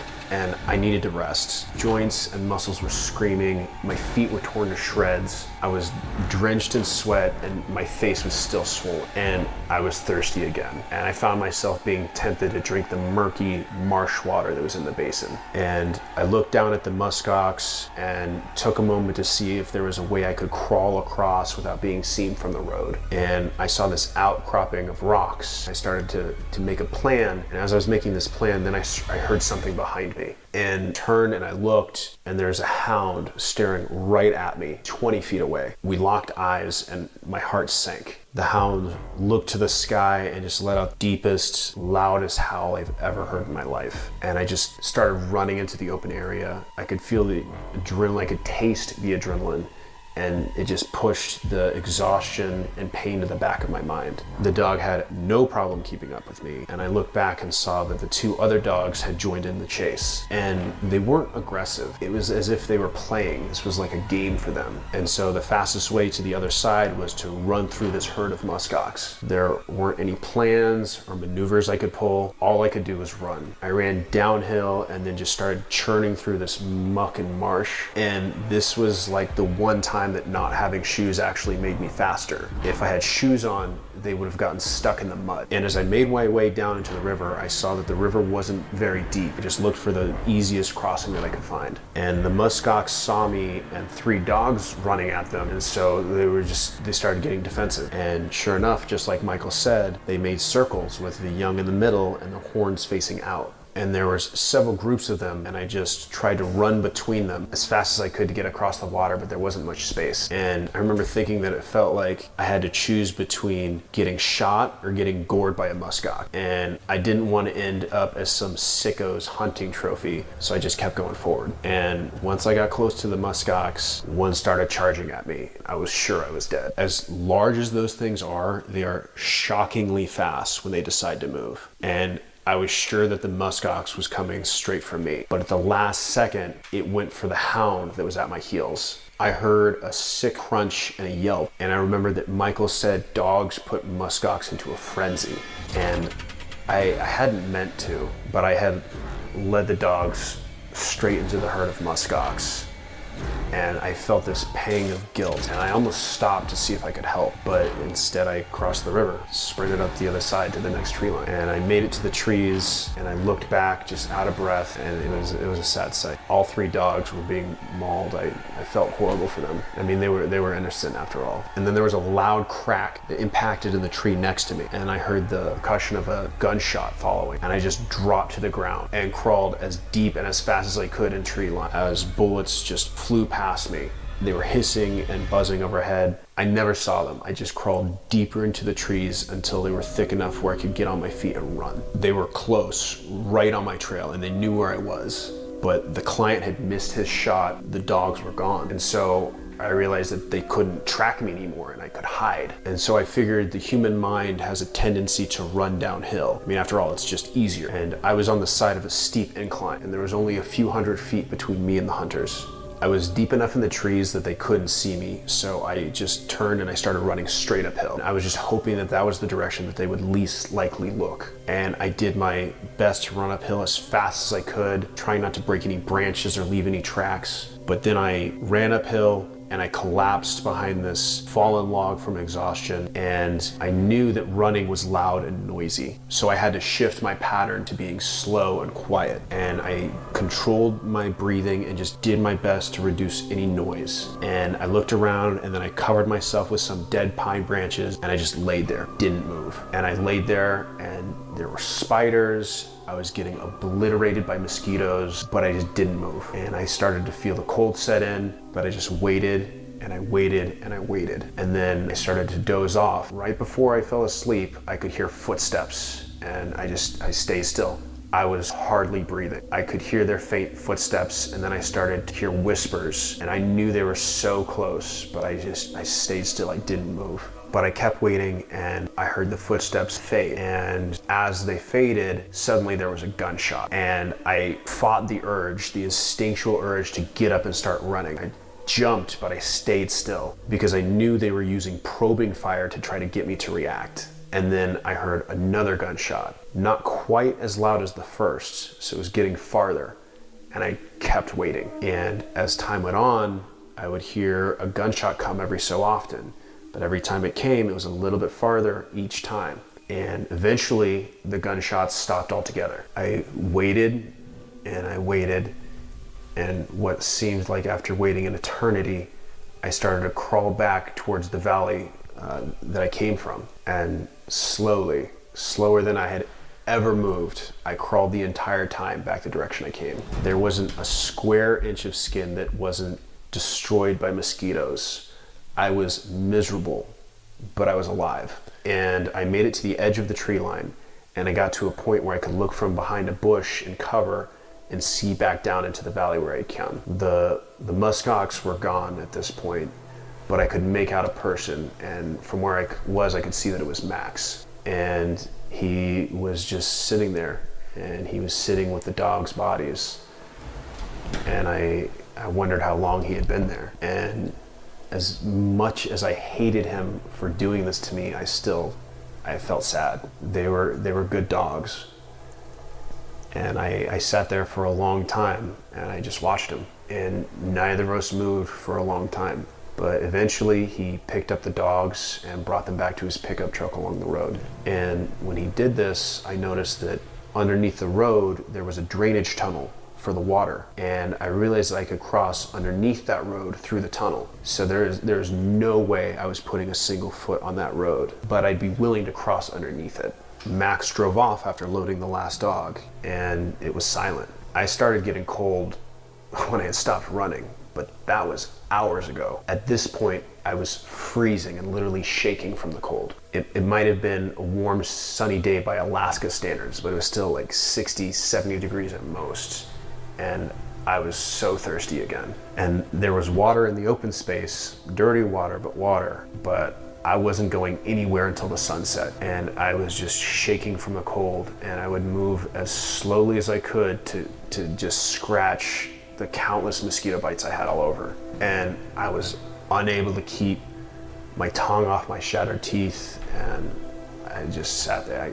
I cried a few times while I was there. It was a sorry sight, and I waited for what felt like a lifetime. Occasionally the same two trucks would drive up and down, and that just reinforced that I wasn't going to set a single foot on that dirt road. And then slowly, very slowly, the sun got lower in the sky, and I ended up dozing off, and I woke up again, and the sun was setting, and I realized it had to have been close to midnight. I waited as long as I could for the sun to mostly set, and then I crawled back down to the water. It was murky marsh runoff, but that is still to this day the most pure and delicious water I've ever had in my life. I drank until my belly literally couldn't take any more. And then I crouched and I snuck up to the road, and I crawled through the drainage tunnel and out the other side. And I crawled in a way that I was able to keep my head above water, but the tunnel was so short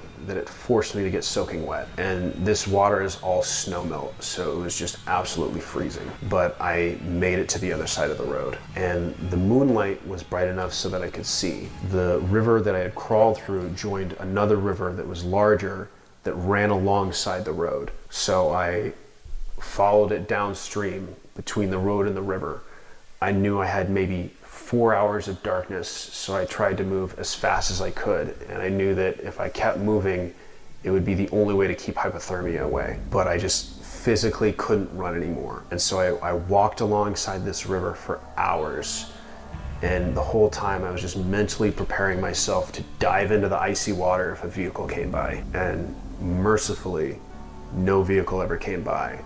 But my feet hurt so bad at this point that I had to start crawling on my hands and knees. And my stomach started groaning from hunger, but being next to the river meant I could have water anytime I wanted. I knew I was going to get sick from drinking this unfiltered water, but that was a problem for another time. The sun started to rise, and in the coming light, I could see a cabin in the distance that stood right along the river. So I toughed it out and I walked on my cut up feet towards the cabin. I knew I had to make it there before the sun came up fully. And I thought about crossing back to the other side where there was trees, because the side that I was on with the river didn't have as much cover. I thought maybe there was a way to call for help in the cabin, but the cabin was clearly empty. There was no vehicles in sight, and it was pretty small. It could have easily been called a shed, but there was an antenna on the roof, and when I got there, the door was unlocked, and both those things were good signs. I stumbled inside and closed the door behind me,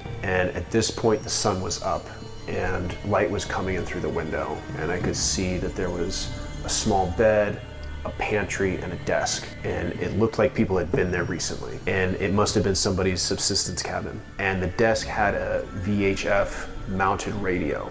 I tried to turn the power switch on, but nothing happened. After that, I collapsed on the bed, and I must have dozed off. I don't remember falling asleep, but when I woke up, the sun was high in the sky. I looked through the pantries and I found some canned beans with a pop top, and I ate them cold with no spoon, and the pain in my mouth reminded me that I had shattered teeth. And I looked down and I saw that my feet had just left mud and blood all over the floor. I started looking around the cabin to see if there was anything else I could use. I found a pair of hunting binoculars that had anti-reflective lens covers on the front, and I found a first aid kit. I found a jacket, a canvas jacket, and I found a pair of hunting boots that were much too large for my feet. And I bandaged my feet and I put the boots on. They were big, but they're better than nothing. And then I started looking again at this VHF radio. Somebody had handwritten something on paper and then taped that to the top of the VHF monitor. It had the word help and then a frequency next to it. And then below that it had coordinates. I don't know who owned that cabin, but God bless that person, because that experience was the first time I had felt genuine hope since I could even remember. I tried the radio again, but there was still no power. And I looked around and I saw that there were lights, but there was no power in any of them.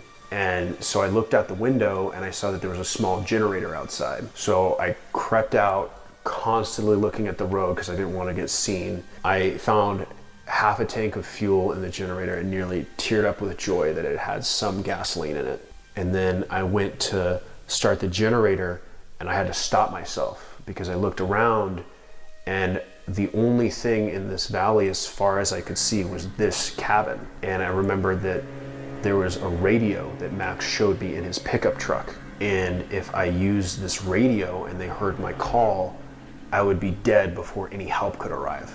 But if I didn't use the radio, I mean, that cabin was the only thing around. Eventually they would check that cabin and find me anyways.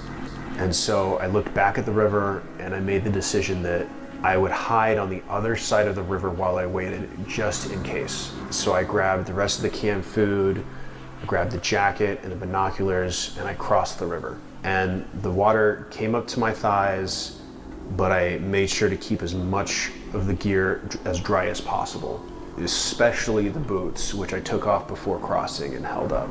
Bad as my feet hurt, and as beat up as I was, getting cold again after being warm in the cabin was so much, like, I can't emphasize how bad that sucked. I literally stared at the river for a good 5 minutes before I worked up the courage to get back in the water and get cold again. I found a large bush that was a decent distance from the river and offset from the cabin. And from there, I would be able to see the road from both directions and have a good line of sight on the cabin. I set up a hide site in this bush and got everything ready. And then I crossed back over to the other side of the river and looked at it at a few angles to make sure that it was well concealed. And I had to go back and forth a couple times to get it appropriate, but when I was satisfied, I went back to the cabin and I started the generator. It kicked on immediately, and I went back inside, and the radio flipped on, and the frequency was already set up to the help network that I needed. And so I keyed up the mic and I called for help. No answer came, which was heartbreaking, but I just kept trying.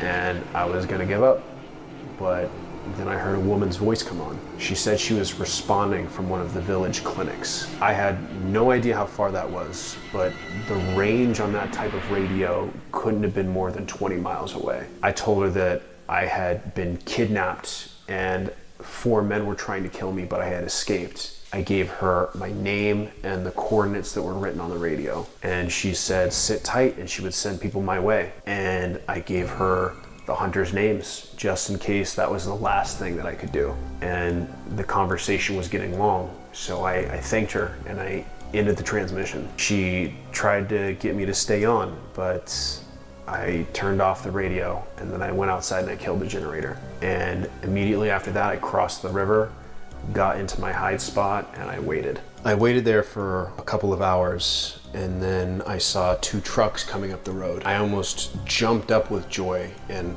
ran to the road until the recognition came. It was the hunting club, and I watched them through the binoculars. They ripped up the dirt road and skidded to a park in front of the cabin. And I saw 3 people get out of the vehicle, and I could see Tom and Max clearly furious and just pointing their weapons immediately at the cabin. Fred, who was just red in the face with hate, was screaming something at the cabin. Couldn't make out the words, but I could hear the sound of his voice. And then he turned back to the vehicle and ripped the client out of the passenger seat of his truck. Fred yelled something at him, and then the client pointed his rifle at the cabin also, with just shaking hands. He looked shameful and sad, which was a huge difference from the powerful smile that I had seen him with the day before. And then Fred screamed something again at the cabin. They must have thought that I was inside and they were trying to get me to come out. And then Fred threw his hand in the air,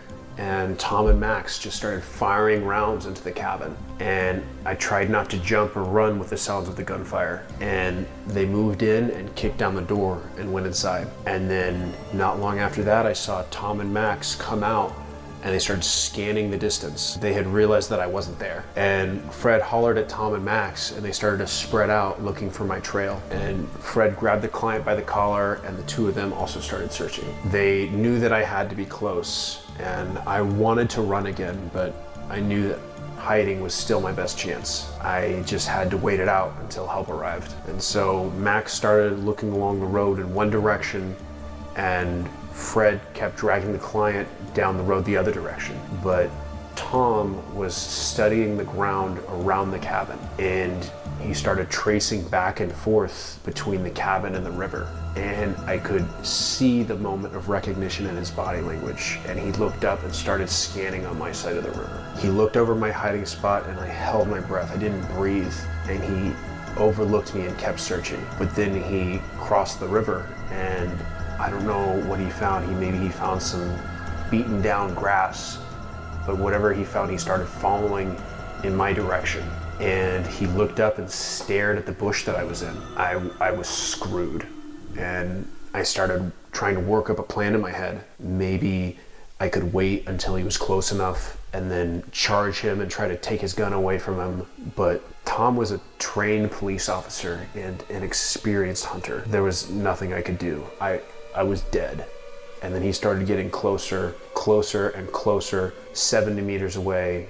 And then he was 50 meters away, and then he was just about close enough to see me. And then there came a shout, and he looked back towards the cabin, and Max was waving his arms and pointing towards the road. And Tom turned around and started running back. I think he thought that Max had found me, but Max was pointing at a train of vehicles that was coming our way. And the hunting club, they tried to make it back to their trucks before this caravan of vehicles arrived, but they were too far. They were overextended, and they didn't make it. I watched as the hunting club's trucks got surrounded by vehicles. Dozens of Alaskan natives erupted out of these vehicles. They were armed with pistols and rifles. Tom waved at them, and I could tell he was clearly trying to convince them to stop pointing their weapons at them. But whatever he was saying, it didn't take. Fred was also trying to say something with the client just standing there dumbfounded next to him. After that, Max started screaming and pointing his gun at the natives. And I realized in that moment that he was yelling at whoever appeared to be the leader of the caravan. And I focused the binoculars, and then I saw it was Michael. And the shouting continued, and suddenly the client threw down his rifle and got on his knees and threw his hands in the air. He was pleading, and I don't know what he said, but Fred hit him and hit him hard. So I can only assume that he admitted their crimes out loud. And then Max made an aggressive move, and gunfire erupted. Only a few shots went out, but I saw Max go down. Fred and Tom saw it too, and they threw their guns down and put their hands in the air. And they turned around, and some of the natives came in and picked up their weapons. And that was the moment I felt safe. And I stood up and I yelled and started waving my arms. And I must have surprised them because the natives, a few of them started pointing their weapons at me. But Michael said something and they refocused their attention back to the hunting club. Even that far away, I could see fury just saturate Tom's body language when he realized how close he was to finding me. And I just started limping towards them. I had tears of joy in my eyes, and I slogged across the river. I didn't care about the cold. I didn't care about getting those oversized boots wet. And I passed by Max's sad, lifeless body on the ground and made my way over to Michael and the natives. And Michael hollered at me, and he was like, "Sam, are you good?" And I gave him the thumbs up. And standing next to him was Melody, and she made eye contact with me, and she gave me a nod and a smile. And Fred, Tom, and the client, they were just on their knees with their hands in the air. The client was whimpering and tearful. Tom was just staring at the ground, shaking his head. But Fred, he was just staring at me. His eyes were locked on me with more intensity than anyone has ever looked at me. The mask was off. The jolly warmth that I had always associated with Fred was gone. The man looking back at me was cold and just filled with this hateful spite. Fred and I locked eyes like that for a moment, and then he just looked at the ground, defeated. Michael looked me up and down, and then he turned back to Melody, and then he looked back at me, and I could see that he was staring at my neck, and he had just this look of disgust on his face. And then I realized he was looking at the tracking collar, and at this point I had forgotten that it was even there. And he hollered at one of his friends to grab a tool to remove the collar. He went to the vehicle and came back with a pair of aviation shears, which are like scissors that are used to cut sheets of metal, and he cut the band from my neck.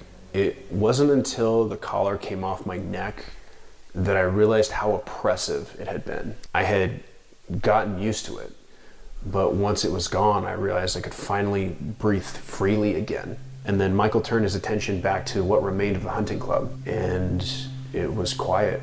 For a while, the only sound was the noise from the river, and then Michael started speaking, and he said, "So this is what you do then?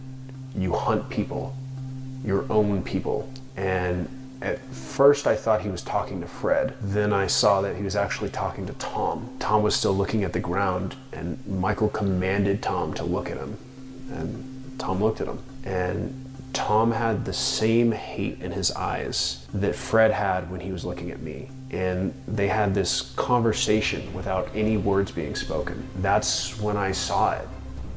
I saw that Tom was native, and that he and Michael had grown up together, and at one point they had even been friends. And Tom said nothing. And then Michael said, "And the police station, you guys burned it down too, didn't you? You killed Joshua and the others. They were your friends, and you burned them alive." And then Michael paused to let that sink in.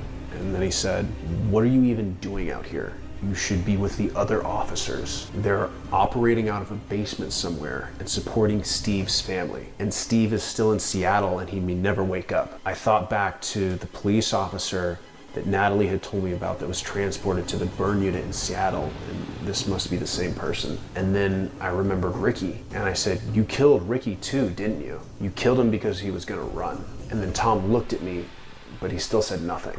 And then Michael turned his attention to Fred. "And what about you, Mr. Mayor? How many others? This clearly isn't your first time. People have been going missing in Larkin for years." And when Michael said the word mayor, he added a heavy dose of venom to that. And Michael kept talking. He said, "All the lies you told us, all the pointless search parties you led us on." And I could see that Michael was starting to lose his temper. But to his credit, he stopped himself. And he waited for Fred to say something. But just like Tom, Fred stayed silent. And then after a long pause, he just whispered, "All those people," and shook his head with sadness. And I thought I would be angry at them after everything that happened, but I was just sad. Larkin was a small town. Who knows how long they've been hunting people like this? Not that it would make it any better. They weren't hunting people that were strangers. They were hunting people that they had known. Then Michael turned to me and he said, "We'll get you home and we can talk about this later." And then he called over to Melody and told her to drive me back into town. I asked Michael, "What are you gonna do with the hunters?" And he looked back at me and he said, "This is now a tribal matter, and we will take care of it." And then nothing else was said. And the silence was my cue to leave. So I walked over to the vehicle with Melody, and I looked back at Fred, and his eyes were just boring into me with hate. And then I heard Melody start the truck. I got in the vehicle, and I didn't look back. And then almost immediately I fell asleep.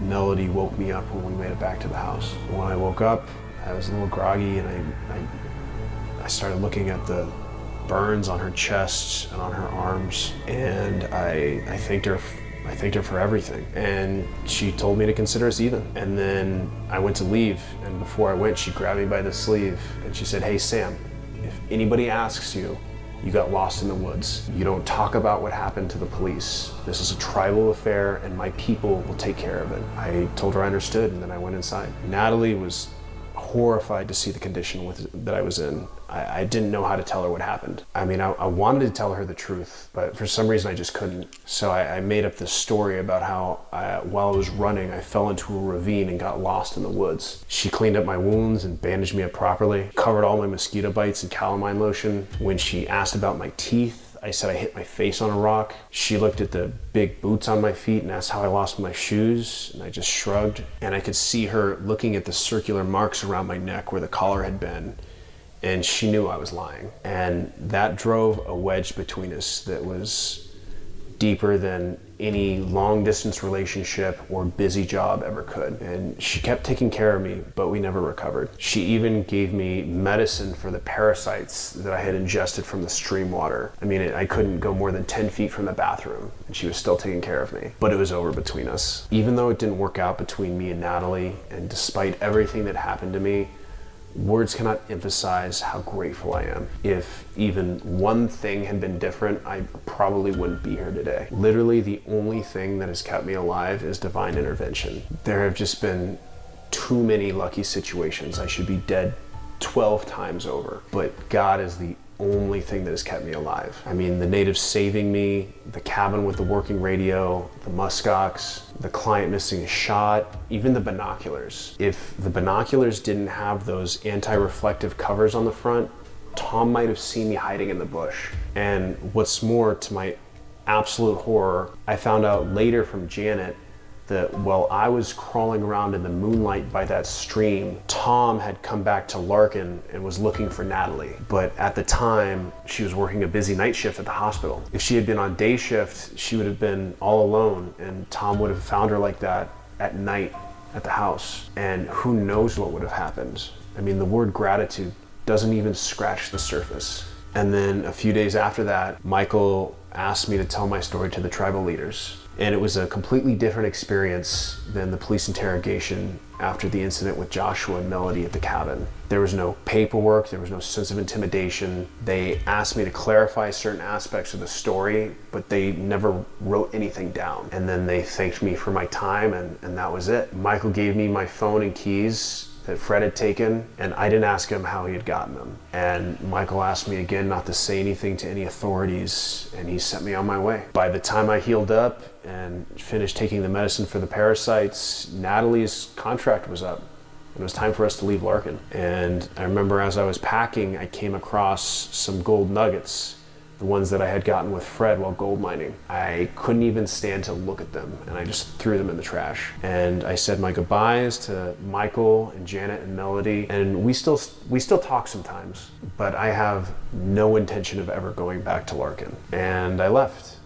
Natalie and I took a flight back to Anchorage, but then after that we went our separate ways. And unfortunately there's no dentist in Larkin, so I had to make all of these farewells with a broken smile. And as soon as I landed in Anchorage, the first thing I did was make a dentist appointment. And as I waited in the dentist office, the news was on in the waiting room. It was talking about how the search party for 4 missing hunters had concluded and no remains had been found. And among the missing was a local police officer, a canine trainer, the beloved town mayor, and a tech industry billionaire who was known for making large donations to charities. And then images of Michael came on screen, and the newscaster said a local Native Alaskan man was running for mayor and spearheading the charge for more safety regulations and a reconstructed search and rescue response. And then she talked about how a scholarship fund was being set up in the name of the missing hunters. And then the woman next to me was shaking her head and made the comment that Larkin is a wild place and people go missing there every year. I smiled a broken smile, but I said nothing, and I heard the dentist call my name. Well, I hope you guys enjoyed that. I hope you enjoyed meeting Sam for the first time. I quite enjoyed that story from the listening end. If you guys love and enjoy these stories, please subscribe. And let me know in the comments if you would like to see other friends of mine come on and tell some stories. I know that this was a good one, but I have a story dropping this week as well, so make sure you hit the notification bell and don't miss a story. Wow.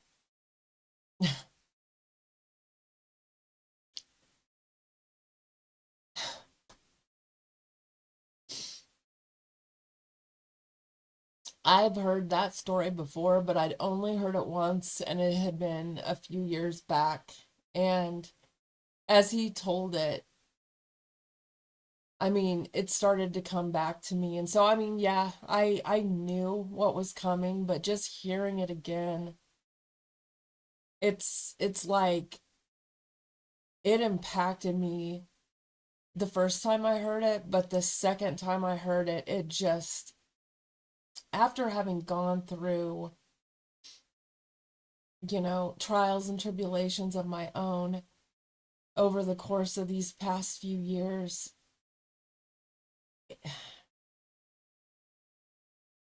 wow, it just the impact of that story and how at the end, I mean, I don't know if you guys, if this hit you, it did for me the first time that I watched that, but like just how everything had to be perfect, like God provided for him, like even though he was suffering, and even though like he was running without shoes and his feet were cut up and he was freezing and he was thirsty and he was scared to death. And like, there were so many times where he almost lost his life. God had it set up so that he made it. God provided for him at every turn, at every corner. God had his back. And he even said, he even gave glory to God at the end, which is something that I don't see many content creators that are not implicitly Christian do. And like,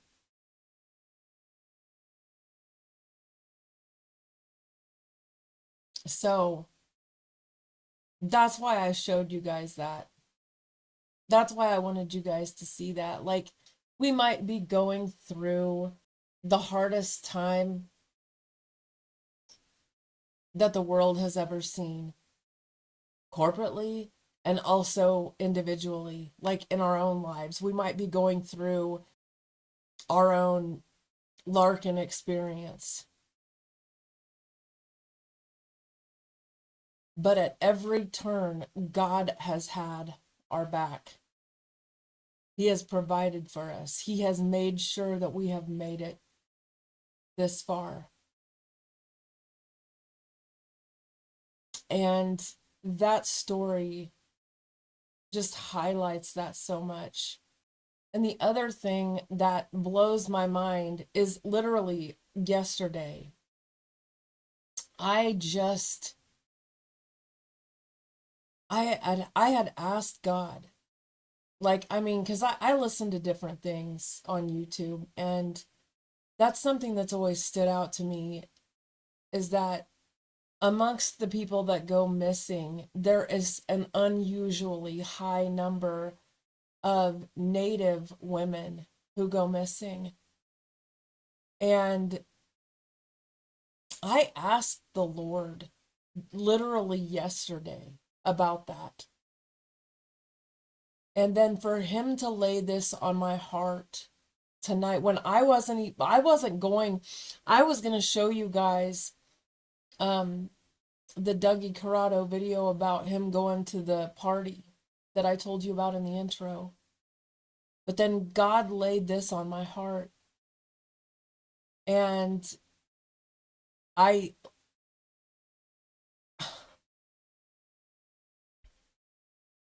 so please say a prayer for Native women,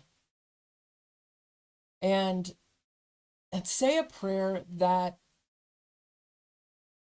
the curtain would rise on all of the evil that has been done behind the scenes, and that it would all be brought to the light soon, in the mighty name of Jesus. As always, I hope and pray that this blessed you guys today. It definitely did me. If you are not already, please go support Dougie Corrado over at his channel. He deserves more subscribers than he has. He is awesome. And his friend Sam is too. I hope to hear from Sam again, but anyway, as always, I love you. God bless you. And I will see you in the next video.